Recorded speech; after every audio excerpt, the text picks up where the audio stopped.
नवरात्रोत्सवात शेवटचे 3 दिवस नवरात्रीचे खेळ, गरबा व रास दांडियासाठी रात्री 12 वाजेपर्यंत ध्वनी प्रक्षेपक सुरू ठेवण्याची परवानगी देण्याची भाजपच्या शिष्टमंडळाची मागणी मुख्यमंत्री देवेंद्र फडणवीस यांनी मान्य केली आहे। या निर्णयामुळे दांडिया प्रेमींना नक्कीच दिलासा मिळणार आहे।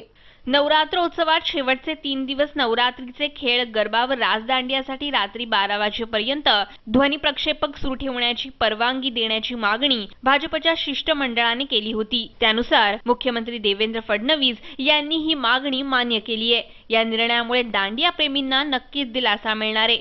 गणेशोत्सवातही सरकारने भाजपच्या मागणीनुसार 5 दिवस रात्री 12 पर्यंत ध्वनी प्रक्षेपकाला परवानगी दिली होती। मुंबईसह राज्यात नवरात्रोत्सव उत्साहात साजरा केला जातो, परंतु उच्च न्यायालयाच्या निर्णयानुसार रात्री 10 पर्यंत ध्वनी प्रक्षेपकाला परवानगी आहे।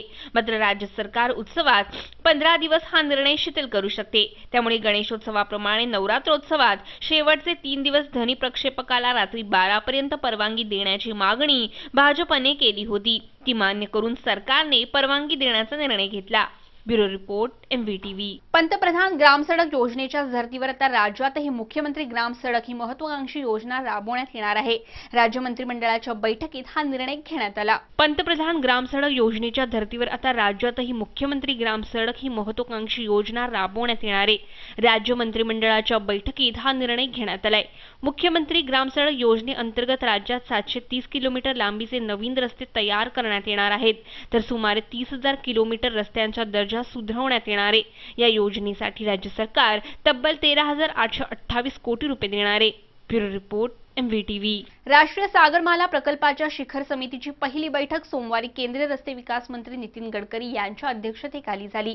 या बैठकीत केंद्र सरकारने रायगड जिल्ह्यातील मांडवा किनारपट्टीवरील वॉटर बॅरियर प्रकल्पाला मान्यता दिली आहे। त्यामुळे मुंबई ते कोकण व्हाया नवी मुंबईचा सागरी प्रवासाचा मार्ग आता मोकळा झालाय। राष्ट्रीय सागरमाला प्रकल्पाच्या शिखर समितीची पहिली बैठक सोमवारी केंद्रीय रस्ते विकास मंत्री नितीन गडकरी यांच्या अध्यक्षतेखाली झाली। या बैठकीत केंद्र सरकारने रायगड जिल्ह्यातील मांडवा किनारपट्टीवरील वॉटर बॅरियर प्रकल्पाला मान्यता दिली आहे। त्यामुळे मुंबई ते कोकण व्हाया नवी मुंबईचा सागरी प्रवासाचा मार्ग आता मोकळा झाला असून नवी मुंबई ते मुंबई व नवी मुंबई ते कोकण प्रवास नवी मुंबईकरांचा जलद व सुखर होणार आहे। त्याचप्रमाणे मुख्यमंत्र्यांच्या अध्यक्षतेखाली झालेल्या बैठकीत नवी मुंबई ते मुंबई ही जलवाहतूक सेवा पुढील वर्षी 26 जानेवारी 2016 सुरू करण्याचा निर्णय घेण्यात आलाय। ही जलवाहतूक सुरू व्हावी यासाठी आमदार मंदाताई म्हात्रे यांनी विशेष प्रयत्न केले होते। या जलवाहतुकीमुळे नागरिकांचा वेळ वाचून त्यांच्या पैशांची बचत व पर्यावरणालाही पूरक परिस्थिती निर्माण होणार आहे। तर दरवर्षी सणासुदीला कोकणात जाणाऱ्या चाकरमान्यांमुळे कोकण रेल्वे तसेच इतर रस्ते वाहतूक सेवांवर पडणारा ताण या वॉटर बॅरियर प्रकल्पामुळे कमी होणार आहे। यासाठी मुंबईतील भाऊचा धक्का ते नवी मुंबईतील NRI जेट्टी आणि भाऊचा धक्का ते मांडवा या ठिकाणी अत्याधुनिक पद्धतीने जेट्टी उभारली जाणार आहे। या निमित्ताने नवीन वर्षात केंद्र व राज्य शासनाकडून मिळणारी ही मुंबई व नवी मुंबईकरांसाठी अनोखी भेट असणार आहे। Bureau report, MVTV। राज्यात कांद्याचं नवीन पीक आल्याने इजिप्तवरून आयात केलेल्या कांद्याची मागणी घसरली आहे। त्यामुळे नवी मुंबईतील APMC मार्केटमध्ये जवळपास 25 टन कांदा सडत पडलाय।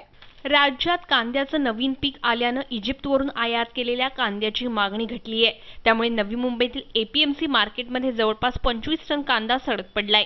काही दिवसांपर्यंत राज्यात दुष्काळग्रस्त परिस्थितीचा फटका कांदा उत्पादनावर बसल्याने कांद्याची आवक कमालीची घटली होती।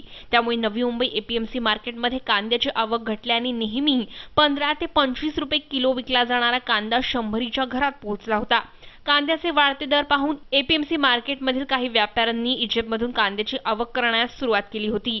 त्यामुळे होलसेल मार्केटला 80 रुपयांपर्यंत पोहोचलेला कांदा 40 ते 50 रुपयांपर्यंत खाली आला। राज्यात नवीन कांद्याची आवक गेल्या महिन्याभरापासून वाढल्याने दर 30 रुपये झालेत। त्यामुळे इजिप्तचा कांदा विकला जात नाही। परिणामी हा कांदा सडू लागला असून मंगळवारी तो कचरा कुंडीत टाकण्याची वेळ आली। Bureau report, MVTV। Rabale MIDC परिसरातील केमिकल कंपनीला बुधवारी सकाळी अचानक आग लागली। या आगीत कंपनीचं मोठ्या प्रमाणात आर्थिक नुकसान झालं आहे। रबाळे MIDC परिसरातील R379 या केमिकल कंपनीला मंगळवारी सायंकाळी अचानक आग लागली। या आगीत कंपनीचं मोठ्या प्रमाणात आर्थिक नुकसान झालं असून सुदैवाने जीवितहानी झाली नाही। या घटनेनंतर तत्काळ अग्निशमन केंद्राच्या गाड्या घटनास्थळी दाखल झाल्या व आग विझवण्यात अग्निशमन दलातील जवानांना यश आलं। या आगीचं नेमकं कारण मात्र अद्याप स्पष्ट झालेलं नाही। व्हिडिओ जर्नलिस्ट प्रणित कापसेसह राज चव्हाण, MVTV। केंद्र सरकार लवकरच राष्ट्रीय किमान वेतन कायदा आणणार असून त्याची अंमलबजावणी सर्व राज्यांनी करणं गरजेचं असेल. येत्या 1 ते 2 महिन्यात या संदर्भात अधिकृत घोषणा होण्याची शक्यता आहे. केंद्र सरकार लवकरच राष्ट्रीय किमान वेतन कायदा आणणार असून त्याची अंमलबजावणी सर्व राज्यांनी करणं गरजेचं असेल. येत्या 1 ते 2 महिन्यात या संदर्भात अधिकृत घोषणा होण्याची शक्यता आहे. यासाठीचा आराखडा तयार करण्यात आला असून राज्य सरकार आणि कामगार संघटनांची चर्चा पूर्ण झाली आहे. किमान वेतन 15,000 रुपये असावं अशी कामगार संघटनांची मागणी आहे. सध्या किमान वेतन प्रतिदिन 160 रुपये आहे. त्याआधी ते 137 रुपये होते. यावर्षी जुलै महिन्यात केंद्र सरकारने ते वाढवून 160 रुपये केलंय.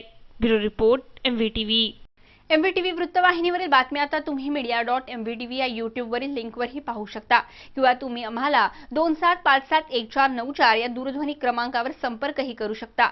तुम्हाला काही प्रतिक्रिया द्यायच्या असतील तर mvtvnews@gmail.com वरही तुम्ही कळवू शकता. आजच्या बातमीपत्रात इतकंच. पुन्हा भेटूया पुढच्या बातमीपत्रात. तोपर्यंत नमस्कार.